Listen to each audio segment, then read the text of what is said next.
Avant de commencer, laissez un commentaire ci-dessous en indiquant votre pays et l'heure qu'il est. Que ce soit le lever du soleil à Nairobi, minuit à New York, l'après-midi au Canada ou le soir en France, je veux le savoir. Ne restez pas les bras croisés, dites-moi où vous êtes dans le monde. Plongeons maintenant dans le vif du sujet. Le sable brûlait l'uniforme déchiré du capitaine Kestrel Thorne tandis qu'elle se traînait sur le sol du désert, laissant une traînée de sang que le vent brûlant effaça rapidement. Son unité l'avait laissée pour morte 3 heures plus tôt, elle les avait vus embarquer dans l'hélicoptère d'extraction de son seul œil valide, l'autre gonflé par l'explosion. Le lieutenant Brass avait regardé droit vers sa cachette derrière le char calciné avant de se détourner, la mâchoire serrée par un calcul froid. Il leur fallait un responsable de l'échec de la mission, et une capitaine qui avait remis en question les ordres faisait le bouc émissaire idéal.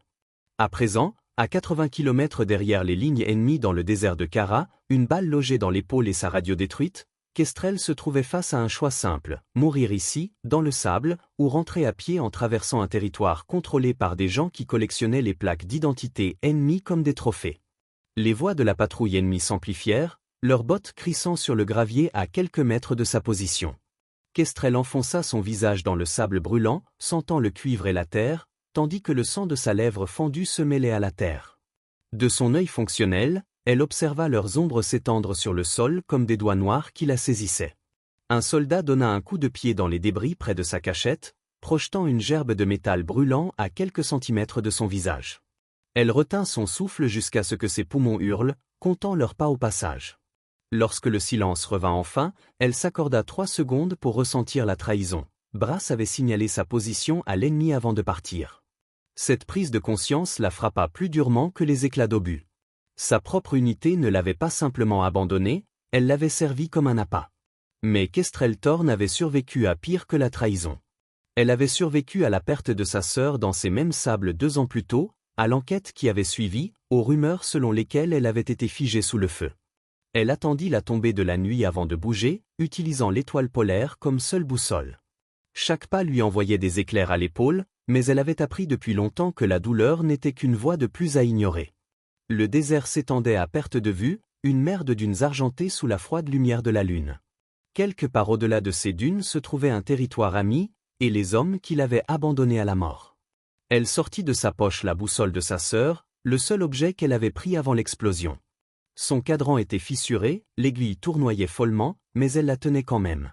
« Je rentre, moineau », murmura-t-elle au souvenir de sa sœur. « Et quand je rentrerai, ils paieront tous pour ce qu'ils ont fait. » Le vent du désert hurla son accord, emportant sa promesse à travers le sable infini. Derrière elle, la base ennemie explosa d'alarme lorsqu'ils découvrirent sa fuite. La chasse avait commencé, mais Kestrel possédait quelque chose qu'il n'avait pas. Une rage si pure qu'elle pouvait la transporter à travers l'enfer lui-même. Elle fit son premier pas vers la maison, laissant derrière elle tout ce qu'elle avait cru autrefois à propos de la loyauté saignant dans le sable.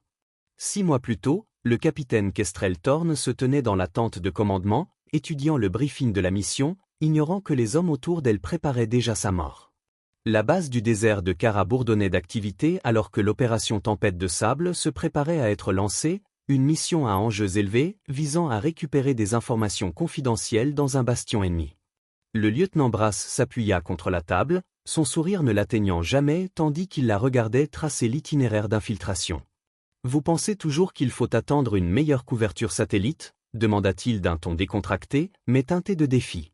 Les autres officiers échangèrent un regard, tout le monde savait que Brass avait été écarté de la promotion lorsque Kestrel avait reçu ses barrettes de capitaine. Elle les avait gagnés après avoir réussi à extraire la famille d'un diplomate d'une zone de combat, mais des rumeurs circulaient autour de son succès. Certains disaient qu'elle avait eu de la chance. D'autres affirmaient qu'elle était restée figée à la mort de sa sœur, que le commandement l'avait promue par pitié. Seule Kestrel savait la vérité, elle avait tenu la main de sa sœur mourante tout en appelant les coordonnées qui avaient sauvé 30 civils. « La saison des tempêtes de sable commence dans 2 jours. Répondit Kestrel d'une voix posée malgré la tension qui régnait dans la tente. Si nous attendons, nous aurons une couverture naturelle. Se précipiter maintenant nous expose.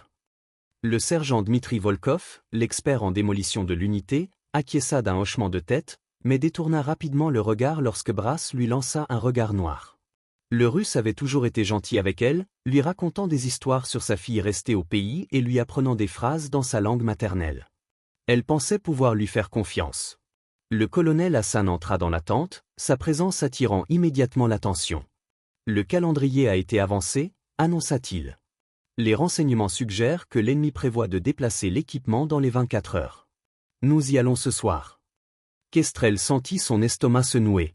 Son instinct lui criait que quelque chose clochait. Les renseignements étaient trop opportuns, le timing trop parfait. Mais remettre en question les ordres d'un colonel devant l'unité ne ferait qu'alimenter les rumeurs sur ses compétences. Elle surprit le sourire satisfait de Brass et comprit, il avait orchestré cela, convaincu Hassan d'accélérer la chronologie. Ce soir-là, Kestrel trouva Volkov en train de charger son équipement, ses mains massives travaillant avec une efficacité éprouvée. Il y a quelque chose qui cloche dans cette mission, dit-elle doucement en russe, sachant que les autres ne comprenaient pas. Il marqua une pause, puis continua à emballer ses affaires sans la regarder dans les yeux. À la guerre, capitaine, les sentiments font mourir les gens. Les ordres les maintiennent en vie. Sa réponse la glaça plus que la nuit du désert. Même Volkov, qui lui avait montré des photos de sa fille la veille, s'éloignait. Elle fit un dernier tour du camp, vérifiant le matériel et passant en revue les positions. Chaque soldat évitait le contact visuel prolongé, leur réponse étant concise et professionnelle. Seul le caporal Chen, le plus jeune membre de l'unité, semblait sincèrement amical. Il lui offrit une barre énergétique avec un sourire timide. « Pour la chance, capitaine. Ma grand-mère disait toujours de ne jamais aller au combat le ventre vide. » Elle l'accepta avec gratitude et la glissa dans la poche de son gilet. 3 heures plus tard, alors que leur convoi roulait vers le bastion ennemi sous un ciel étoilé, Kestrel ne parvenait pas à se défaire du sentiment qu'elle courait droit à sa propre exécution. Le briefing de la mission avait omis de mentionner que leur cible se trouvait à 3 km de l'endroit où Sparrow Thorn avait péri, un détail que Kestrel ne découvrit qu'au moment où leur convoi franchissait la dernière dune. Ses mains crispèrent son fusil tandis que le paysage familier émergeait sous la lumière argentée de la lune. Le poste de communication abandonné où l'unité de sa sœur avait mené son dernier combat émergeait du sable tel une pierre tombale. Brass observa sa réaction à travers ses lunettes de vision nocturne, et elle s'efforça de rester neutre. Il savait. Ils le savaient tous. Ce n'était pas une coïncidence, c'était une guerre psychologique destinée à la briser avant le début de la vraie bataille. 10 minutes avant la cible, annonça Brass dans les communications, une pointe de satisfaction dans la voix. Kestrel repoussa les souvenirs qui menaçaient de refaire surface. Le rire de Sparrow, ses blagues catastrophiques, sa façon de toujours voler les marshmallows de leur MRE. Sa sœur avait été la meilleure soldate, tout le monde le disait. Leader naturel, visée parfaite, courage inébranlable. Jusqu'au jour où elle s'est retrouvée dans une embuscade qui n'aurait pas dû exister, dans un endroit qui était censé être dégagé. « Capitaine, vous respirez trop fort en communication », grésilla Volkov dans son oreillette. Elle n'avait pas réalisé qu'elle diffusait sa respiration saccadée à toute l'unité. La chaleur lui monta au visage tandis qu'elle ajustait sa radio. Une nouvelle marque contre sa compétence, une nouvelle histoire à raconter à Brass. Ils débarquèrent à un demi-mille de la cible, se déplaçant en formation tactique sur le sable frais. Kestrel prit la tête, utilisant des points de repère familiers pour s'orienter. Elle avait étudié ce terrain avec obsession après la mort de Sparrow, cherchant des réponses dans les photos satellites et les comptes rendus d'opération. La version officielle affirmait que de mauvais renseignements avaient mené à l'embuscade. Mais le dernier message de Sparrow, envoyé quelques minutes avant l'attaque, suggérait qu'elle avait découvert quelque chose qui la faisait douter de la légitimité de leur mission. Kestrel se demandait maintenant si sa sœur n'était pas tombée sur la même corruption qu'elle commençait à pressentir, une corruption plus profonde qu'une jalousie mesquine pour des promotions. Cette pensée la rendait malade. Sparrow avait-elle été réduite au silence pour avoir posé les mauvaises questions? Kestrel tombait-il dans le même piège? Le camp ennemi se matérialisa dans sa lunette, exactement là où les renseignements l'avaient annoncé, mais quelque chose clochait. Les positions des gardes étaient trop parfaites, trop classiques. Les vrais soldats se laissaient aller les nuits tranquilles, affalés à leur poste, regroupés pour discuter. Ces gardes se tenaient au garde à vous comme des acteurs attendant leur signal. Brass, faites reculer l'unité. C'est. Son avertissement fut interrompu par des explosions autour d'eux. Le sable se transforma en une tempête de feu et de métal. À travers le chaos, elle vit Volkov plongé à couvert, ses charges de démolition inutilisées. Chen hurla tandis que des éclats d'obus lui transperçaient la jambe. Et Brass? Brass se tenait calmement à découvert, épargné par les explosions précisément placées qui manquaient sa position à quelques mètres. Leurs regards se croisèrent par-delà le champ de bataille, et ses lèvres s'incurvèrent en un sourire glacial. « À toutes les unités, le capitaine Thorne nous a menés dans une embuscade », cria-t-il dans la radio. « Repliez-vous au point d'extraction. » Le mensonge était si fluide, si bien rodé et si parfait. Alors que les combattants ennemis affluaient de leur position cachée, Kestrel comprit la terrible vérité, il ne s'agissait pas seulement d'éliminer une femme officier gênante. Il s'agissait de dissimuler quelque chose de plus important, quelque chose que Sparrow avait perdu la vie en tentant de révéler. Kestrel traîna Shen derrière une barrière de béton tandis que les balles jaillissaient du sable autour d'eux. Son sang imprégnait ses gants tandis qu'elle pressait sa blessure à la jambe. « Capitaine » halta-t-il, le visage pâle de stupeur. « Les coordonnées » Brass a donné d'autres coordonnées au soutien aérien. Il pense que nous sommes ailleurs. Cette révélation confirma ses pires craintes. Ce n'était pas seulement une trahison, c'était un meurtre déguisé en échec militaire. À travers la fumée, elle observa Brass diriger la retraite avec une précision chirurgicale, s'assurant que certains soldats se mettent en sécurité tandis que d'autres restent immobilisés. Volkov menait les quelques élus vers le point d'extraction, le visage empreint d'une détermination farouche. Le Russe croisa son regard, et elle vit la honte se dessiner sur ses traits avant qu'il ne se détourne. Il lui avait promis quelque chose, probablement un retour sain et sauf chez lui pour retrouver sa fille, en échange de sa coopération. Elle ne pouvait pas le blâmer. Tout le monde avait un prix quand la famille était en jeu. Les combattants ennemis avançaient avec une coordination troublante, la poussant plus profondément dans le camp. Chaque mouvement semblait chorégraphié, conçu pour la séparer de tout témoin potentiel. « Shen, écoute-moi » siffla-t-elle en pressant la boussole de sa sœur dans sa main ensanglantée. « Quand ils viendront te chercher, fais-le mort. Ils ne vérifieront pas minutieusement, ils ne s'en prennent qu'à moi. Va au point d'extraction et trouve quelqu'un de confiance.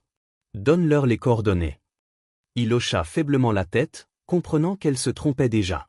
Une autre explosion ébranla leur position, et elle utilisa le nuage de poussière comme couverture pour se déplacer. Son épaule brûlait là où les éclats d'obus avaient touché le sol, mais l'adrénaline la maintenait en mouvement. La configuration du complexe correspondait parfaitement aux renseignements, trop parfaitement. Quelqu'un avait fourni à ses ennemis des positions défensives spécialement conçues pour contrer les tactiques de leur unité. À travers une vitre brisée, elle aperçut quelque chose qui la glaça, des caisses portant des numéros de série qu'elle reconnaissait. Des surplus militaires censés avoir été détruits 6 mois plus tôt, à peu près au moment où Sparrow avait commencé à poser des questions. Sa sœur n'était pas tombée sur les renseignements ennemis. Elle avait découvert que leurs propres citoyens vendaient des armes aux deux camps, profitant d'une guerre qu'ils contribuaient à perpétuer. La radio crépitait, la voix de Brass, la position du capitaine Thorne a été envahie. Confirmation visuelle sur son corps. Je répète, le capitaine Thorne est tué. Le mensonge lui était venu facilement, comme il l'avait probablement fait lorsqu'il avait annoncé la mort de Sparrow. Combien de braves soldats étaient morts pour protéger ce secret? Combien de familles avaient pleuré pendant que les conspirateurs comptaient leur prix du sang? Une grenade passa devant elle, et elle plongea dans une porte tandis que le monde explosait. L'obscurité l'engloutit, et sa dernière pensée cohérente fut de comprendre enfin pourquoi le dernier message de Sparrow avait été si énigmatique. Sa sœur n'avait pas cherché à signaler les positions ennemies, mais à démasquer des traîtres portant le même uniforme. Lorsque Kestrel se réveilla, le silence était assourdissant. Du sang lui couvrait l'œil gauche fermé, et son épaule hurlait à chaque respiration. À travers les ruines, elle pouvait voir l'hélicoptère d'extraction décoller au loin. Brass se tenait dans l'embrasure de la porte, sa silhouette reconnaissable entre toutes. Il se retourna une fois, s'assurant qu'elle l'avait bien vu l'abandonner. Puis l'hélicoptère disparut dans le ciel de l'aube, emportant avec lui toute chance de sauvetage immédiat.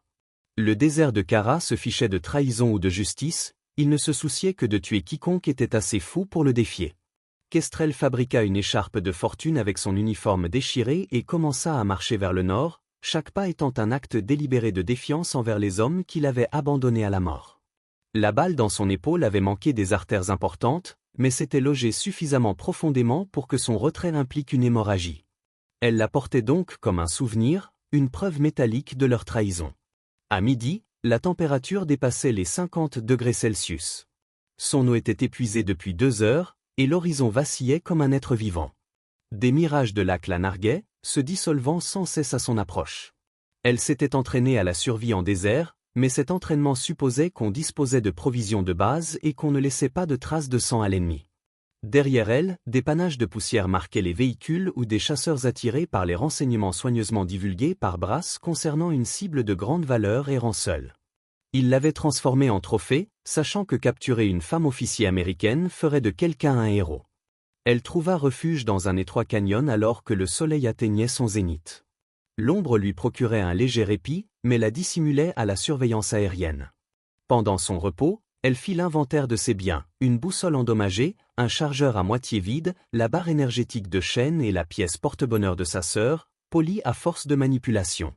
Sparrow l'avait emportée avec elle lors de 3 déploiements jusqu'à sa mort. C'était désormais tout ce qu'il restait d'elle à Kestrel, hormis des questions qui pourraient ne jamais trouver de réponse. La blessure à son épaule avait cessé de saigner, mais commençait à sentir mauvais, une infection s'installait. Sans antibiotiques, il lui restait peut-être 3 jours avant que la fièvre ne la rattrape. 3 jours pour parcourir 80 km à travers un territoire hostile, traqué. Le calcul était simple et brutal. Mais les mathématiques n'avaient pas pris en compte la rage. La fureur pure, distillée, pouvait pousser une personne au-delà de ses limites physiques.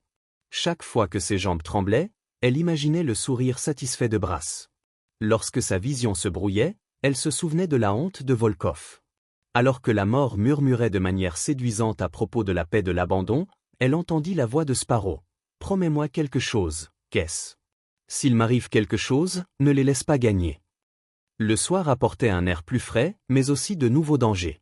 Elle entendit des moteurs au loin, vit des projecteurs balayer les dunes. Ils étaient méthodiques, patients, sachant qu'elle n'avait pas pu aller bien loin. Ce qu'ils ignoraient, c'est que Kestrel avait grandi dans des montagnes qui donnaient à ce désert une apparence indulgente. Son père lui avait appris à chasser l'élan dans les blizzards, à traquer ses proies quand son instinct lui criait de trouver un abri. « La souffrance n'est qu'une information », avait-il dit. « Elle vous dit que vous êtes en vie. » Elle utilisait cette philosophie maintenant, laissant la douleur aiguiser sa concentration au lieu de l'émousser. Une patrouille passa à moins de 15 mètres de sa cachette, leur voix résonnant clairement dans l'air immobile. Ils parlaient en dialecte, mais elle entendit suffisamment de mots pour comprendre. Américaine, blessée, belle récompense. Ils riaient de ce qu'ils feraient en l'attrapant, et elle mémorisait leur voix. Si elle survivait, elle se souviendrait de tous ceux qui avaient participé à cette chasse. Le désert avait une longue mémoire, et elle aussi. Lorsque la nuit fut tombée, elle reprit sa marche, utilisant les étoiles que sa sœur lui avait apprises à s'orienter. Polari pour le nord, Orion pour le temps, Cassiopée pour l'espoir. La deuxième nuit, des hallucinations commencèrent. Sparrow marchait à ses côtés dans le sable frais, l'air identique au jour de son dernier déploiement. « Tu as toujours été trop têtu pour mourir facilement », dit le fantôme de sa sœur, imitant le pas chancelant de Kestrel. « Tu te souviens quand tu t'es cassé le bras en grimpant à cet arbre? Maman t'a dit d'attendre les secours, mais tu es descendu d'une seule main juste pour prouver que tu en étais capable. » Kestrel savait que ce n'était pas réel ou la fièvre et la déshydratation lui jouaient des tours, mais elle répondit quand même. « Tu m'as mise au défi. Tu as dit que je me dégonflerais à mi-chemin. » La conversation la maintenait en haleine alors que son corps manquait de courage. Elle parlait des étés de leur enfance, de la mauvaise nourriture d'entraînement, du sergent qui leur avait fait vivre un enfer jusqu'à ce qu'elle mette de l'épilateur dans son shampoing. Des souvenirs normaux qui ressemblaient à des miracles dans ce désert éclairé par la lune. À l'aube, même les hallucinations ne parvenaient pas à masquer la détérioration de son état. L'infection s'était propagée, dessinant des lignes rouges et menaçantes sur son bras. Ses lèvres étaient si profondément crevassées qu'elles saignaient, et sa langue était aussi dure que du papier de verre. Pourtant, elle avait parcouru 30 kilomètres, suivant des pistes de chasse et d'anciennes routes caravanières que les soldats modernes ignoraient. Le 3e jour lui apporta un cadeau inattendu, une source désertique cachée dans un amas de rochers, marquée par une végétation verte qui se détachait comme un phare. Elle s'approcha prudemment, sachant que les sources d'eau attiraient tous les regards. Des ossements d'animaux jonchaient la zone, des gazelles et des chiens sauvages venus s'abreuver sans jamais repartir. Mais l'eau était claire, froide et authentique. Elle but lentement, luttant contre l'envie d'avaler une gorgée. Trop vite, la ferait remonter. Alors qu'elle remplissait sa gourde avec une bouteille en plastique qu'elle avait trouvée, elle remarqua autre chose parmi les ossements, des restes humains, usés par les intempéries, mais portant encore des plaques d'identité. Elle rampa jusqu'à elle, lisant le nom à travers ses lèvres gercées. Un autre soldat américain, porté disparu 3 ans auparavant. Combien d'autres avaient emprunté ce chemin? Combien avaient été sacrifiés pour protéger la conspiration? Elle prit ses plaques d'identité et les ajouta à sa collection de preuves. Si elle mourait ici, au moins quelqu'un pourrait trouver la vérité éparpillée parmi ses os. La source lui donna la force de réfléchir clairement. Elle était encore à 50 km du territoire ami, mais le paysage changeait. Les affleurements rocheux offraient une meilleure couverture et elle avait commencé à reconnaître des points de repère à partir de photos de reconnaissance aérienne. Cette nuit-là, les chasseurs trouvèrent sa trace. Elle entendit des chiens aboyer au loin, des moteurs peiner sur un terrain accidenté. Ils avaient apporté des ressources importantes, quelqu'un d'important voulait la capturer. Elle se demanda si Brass transpirait déjà, s'il avait commencé à préparer des explications pour expliquer pourquoi un capitaine mort laissait des traces fraîches à travers la moitié du désert. Cette pensée lui donna l'énergie d'accélérer le pas. Elle gravit une crête escarpée tandis que les premiers chiens apparaissaient en contrebas. C'étaient des races du désert, faites pour l'endurance, mais elle avait aussi des avantages. Les rochers étaient suffisamment tranchants pour couper les coussinets, et le vent tournait, emportant son odeur. Elle poursuivit son chemin, laissant de fausses pistes et revenant sur ses pas quand c'était possible. Chaque astuce lui faisait gagner des minutes, mais les minutes s'accumulaient. À l'aube du 4e jour, elle aperçut la clôture frontalière délimitant un territoire ami. 8 kilomètres de terrain découvert la séparaient de la sécurité. 8 kilomètres sans aucun endroit où se cacher au lever du soleil. Les chasseurs la verraient dès qu'elle quitterait les rochers. Mais attendre signifiait que l'infection gagnerait. Elle n'avait plus de temps, plus d'options, plus rien, sauf sa détermination. Kestrel vérifia son fusil une dernière fois, dit au revoir au fantôme de sa sœur et sortit à découvert. La première balle lui frappa l'oreille avant qu'elle n'ait parcouru 50 mètres. Kestrel ne perdit pas son temps à regarder en arrière, elle entendait les moteurs rugir, les chiens hurler d'excitation. Le terrain découvert n'offrait aucun abri, juste de la terre battue et des rochers épars qui ne feraient que la ralentir. Son épaule infectée hurlait à chaque mouvement de bras, mais elle continua d'avancer. À 7 km et 3/4 de la clôture. Son père la faisait courir 8 km tous les matins avant l'école. La vie est un marathon, lui avait-il dit, mais parfois, il faut sprinter. C'était son sprint, alimenté par la fièvre et la fureur. Derrière elle, des véhicules se déployaient en éventail, essayant de lui couper les angles. Ils auraient pu simplement lui tirer dessus, mais il la voulait vivante, quelqu'un payait cher pour un prix vital. Cette cupidité était son seul avantage. Elle bifurqua vers la gauche lorsqu'un camion tenta de la percuter, son pare-choc manquant de quelques centimètres. Le conducteur surcorrigea, les pneus patinant dans le sable meuble. Cela lui fit gagner des secondes. Un motard surgit de la droite, se penchant pour l'attraper. Elle se laissa tomber et roula, laissant l'élan la porter tandis qu'il volait au-dessus de sa tête. À 5 km de la liberté, mais son corps déclinait. La déshydratation l'avait poussé au-delà de ses limites humaines. Ses muscles se contractaient à chaque pas, sa vision se rétrécissant en un étroit tunnel. La clôture semblait reculer à chaque foulée, un mirage cruel qui se moquait de ses efforts. Puis elle entendit des rotors d'hélicoptères. Son cœur se serra. Impossible de distancer l'appui aérien. L'hélicoptère fila à basse altitude, soulevant une tempête de poussière qui aveugla tout le monde. À travers le chaos, elle aperçut les marquages pas aux couleurs ennemies, mais pas tout à fait amicales non plus. Sans marquage, noirs, officiels dans leur anonymat délibéré. Quelqu'un observait cette course-poursuite avec intérêt. L'hélicoptère ne tira pas, n'aida pas, se contenta d'observer tel un vautour attendant de voir qui remporterait la palme. Plus que 3 kilomètres maintenant. Ses jambes se déplaçaient en pilotage automatique, une mémoire musculaire accumulée au fil de milliers d'entraînements. L'infection s'était propagée à sa poitrine, lui donnant l'impression de se noyer dans le sable à chaque respiration. Mais la voix de Brass résonna dans sa mémoire, le capitaine Thorne nous a menés dans une embuscade. Ce mensonge l'avait tué aussi sûrement qu'une balle. Le moins qu'elle puisse faire était de lui demander des explications sur sa résurrection. Un camion finit par se montrer intuitif et pivoter pour lui barrer la route. 3 hommes en sortirent et se déployèrent pour la cerner. Il lui restait 4 balles et des mains tremblantes. Le premier tir passa à côté. Le deuxième toucha une épaule, faisant tomber un homme. Le troisième et le quatrième persuadèrent les autres de se mettre à couvert. Arme vide, désormais, inutile. Elle la jeta et continua sa course. 1,5 km. Elle voyait des miradors, des silhouettes se déplacer le long de la clôture. Ils avaient repéré la poursuite, mais les règles d'engagement interdisaient de tirer au-delà de la frontière. Il lui fallait les atteindre, poser les pieds sur un sol ami. Le motard s'était redressé, venant rapidement de derrière. Pas le temps pour l'esquive. Kestrel se retourna à la dernière seconde, le laissant lui toucher la hanche. Ils s'écrasèrent tous les deux, roulant sur la terre et les rochers. Il se redressa le premier, plus jeune et indemne. Ses mains lui saisirent la gorge, la serrant. Des points noirs dansèrent dans son champ de vision. Avec le peu de force qu'elle avait, elle lui enfonça son pouce dans l'œil et roula librement. 1,5 kilomètres plus loin. Elle rampait maintenant, ses jambes refusant de supporter son poids. Derrière elle, une armée de chasseurs s'approchait prudemment, confiants d'avoir achevé leur proie. À 400 mètres de la clôture, le corps de Kestrel finit par céder. Elle s'effondra face contre terre, goûtant le sang et l'échec.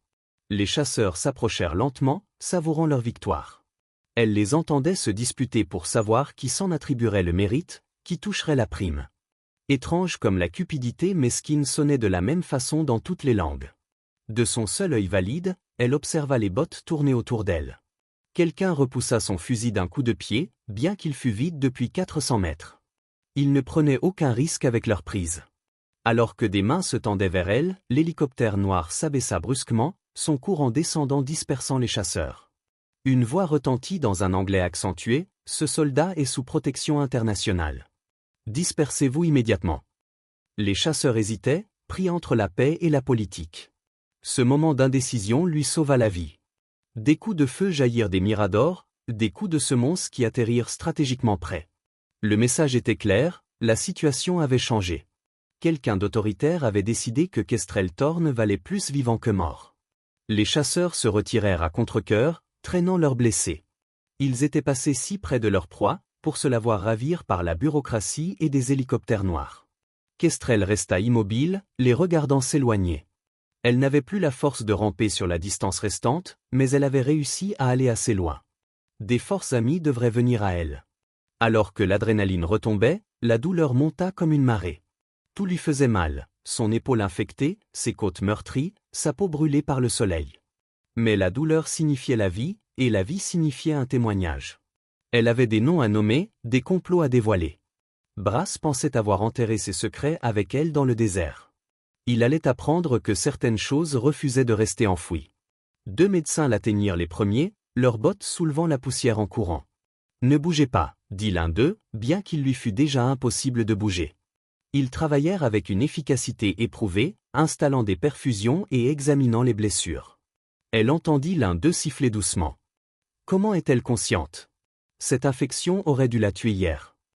L'hélicoptère atterrit non loin de là, déversant des hommes en costume plutôt qu'en uniforme.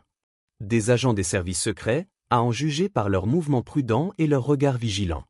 L'un d'eux s'approcha, plus âgé, buriné, avec une autorité tranquille. « Capitaine Thorne, dit-il en s'agenouillant près de sa civière. Je suis le directeur Marcus Webb. Nous suivons votre situation avec le plus grand intérêt. » Elle tenta de parler, mais ne parvint qu'à articuler un croassement. Il se pencha plus près. « Brass, murmura-t-elle. Il a tué ma sœur. Il vend des armes. » L'expression de Webb resta inchangée, mais quelque chose changea dans son regard. « Nous savons, dit-il doucement. Votre sœur a envoyé des preuves avant de mourir. Nous avons monté un dossier, mais il nous fallait un témoin survivant. Quelqu'un qu'ils ont essayé de réduire au silence. Il sortit un enregistreur. « Êtes-vous prêt à témoigner ?» Elle hocha la tête, même si cela lui fit perdre la tête. « Tout, dit-elle d'une voix rauque.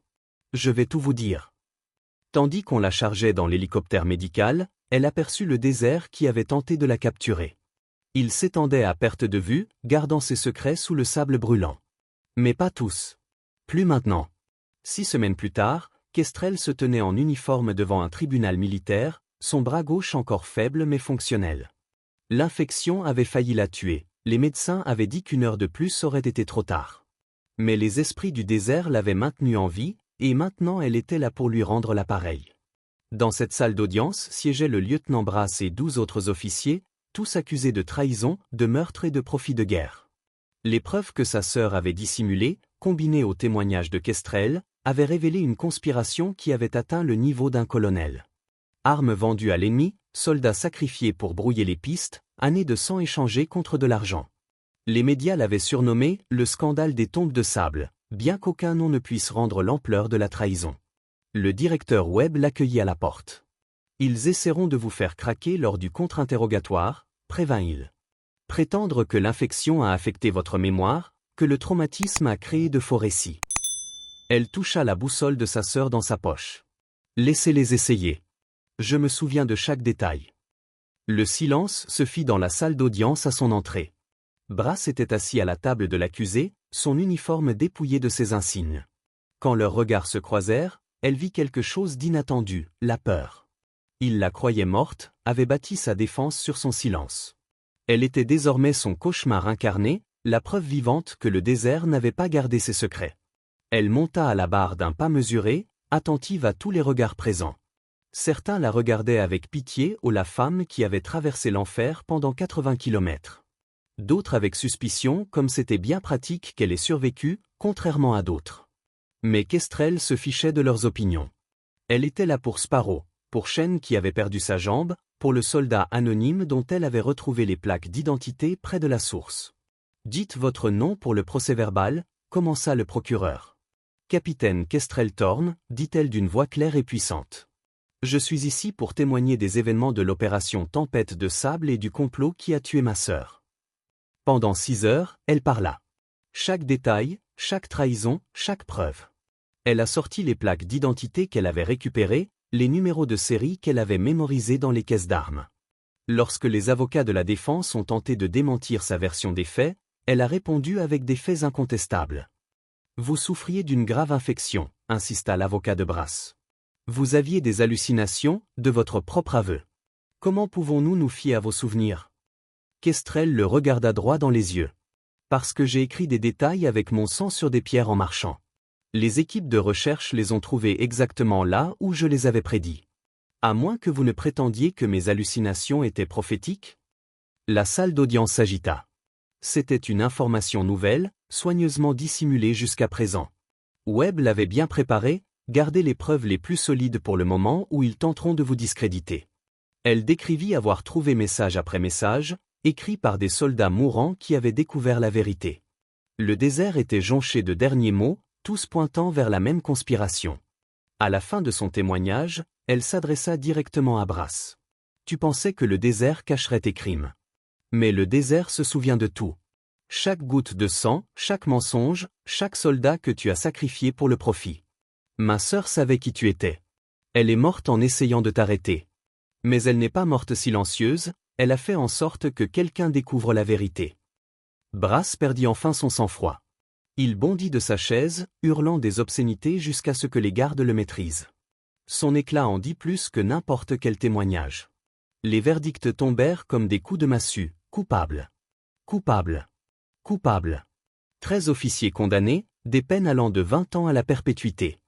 Brass fut condamné à la prison à vie sans possibilité de libération conditionnelle pour les meurtres du capitaine Sparrow Thorne et de 6 autres soldats qui s'étaient trop approchés de la vérité. En les regardant être emmenés, les fers aux pieds, Kestrel ressentit quelque chose d'inattendu, un vide profond. Elle s'était tellement concentrée sur la justice qu'elle n'avait rien prévu de la suite. La colère qui l'avait portée à travers le désert n'avait soudain plus d'autre issue. Devant le tribunal, Volkov attendait. Le Russe avait présenté les preuves à charge plus tôt que prévu, son témoignage corroborant le sien. Il lui avait proposé un marché, témoigner et rentrer chez lui auprès de sa fille. Elle ne pouvait pas lui en vouloir d'avoir accepté. « Capitaine, dit-il, incapable de la regarder dans les yeux. Je veux que vous sachiez qu'ils ont menacé Katia. Ma fille.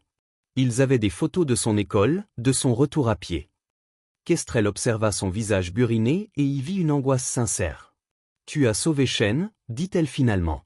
Tu as veillé à ce qu'il monte dans cet hélicoptère. Ça compte. » Ils restèrent immobiles dans un silence gêné avant qu'il ne lui tende une enveloppe. « De la part de Shen. Il voulait te remercier en personne, mais il réapprend à marcher, » conclut-elle. Elle lut la lettre de Shen ce soir-là dans sa chambre d'hôtel. Il avait conservé la boussole de sa sœur, affirmant qu'elle lui portait chance pendant sa convalescence. Sa grand-mère souhaitait rencontrer la femme qui avait sauvé son petit-fils. « Tu m'as donné l'ordre de survivre », écrivit-il. C'est ce que j'ai fait. Maman, c'est ton tour. Le lendemain matin, Kestrel se rendit au cimetière national d'Arlington. La tombe de Sparrow se dressait au milieu de milliers de stèles blanches, chacune représentant une histoire de service et de sacrifice. Elle s'agenouilla dans l'herbe, déposant la boussole de randonnée de leur père sur la pierre tombale. « J'ai tenu ma promesse », murmura-t-elle. « Ils n'ont pas gagné. La vérité que tu es morte en protégeant a enfin vu le jour. » Le vent bruissait dans les arbres, et pendant un instant, elle jure avoir entendu le rire de Sparrow. Pas un fantôme cette fois, juste un souvenir enfin libéré du poids de l'injustice. Le désert avait tant pris du sang, de l'innocence, la confiance dans le système qu'elle avait juré de servir. Mais il avait aussi révélé de quoi elle était faite. Pas seulement un soldat, mais un survivant. Pas seulement un témoin, mais une voix pour ceux qui sont réduits au silence. Le directeur Webb la retrouva 1 heure plus tard. « Nous avons un poste pour vous », dit-il sans préambule. Bureau de l'inspecteur général. Enquête sur la corruption, protection des lanceurs d'alerte. Votre expérience unique fait de vous la personne idéale pour ce rôle. Elle réfléchit, observant les nuages dérivés au-dessus de tombes parfaitement alignées. Aurais-je de l'autonomie?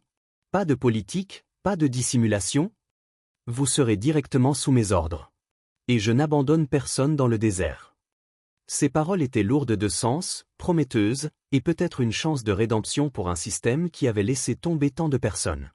Kestrel se leva, époussetant l'herbe de son uniforme. « Quand est-ce que je commence ?» Tandis qu'il se dirigeait vers le parking, elle sentit quelque chose se transformer en elle. La rage était toujours là, peut-être toujours là. Mais maintenant, elle avait un but, une direction, une mission qui honorait tous ceux que le désert avait dépossédés. Elle repensa aux 80 kilomètres qu'elle avait parcourus, chaque pas étant un choix de survie. Un autre voyage l'attendait désormais, non pas à travers le sable et la chaleur, mais à travers la paperasse et la politique, chassant des prédateurs qui portaient des uniformes au lieu des couleurs ennemies. Le désert lui avait appris que rentrer chez elle n'était pas une question de destination. Il s'agissait de refuser de les laisser gagner. Et Kestrel Thorne était devenue experte dans l'art de ne pas abandonner. Elle monta dans sa voiture et roula vers sa nouvelle vie, laissant derrière elle 13 condamnations et le souvenir vengé d'une sœur. La route s'étendait devant elle, pleine de possibilités. Elle rentrait chez elle, non pas vers un lieu, mais vers un but. Et cette fois, personne ne serait laissé pour compte.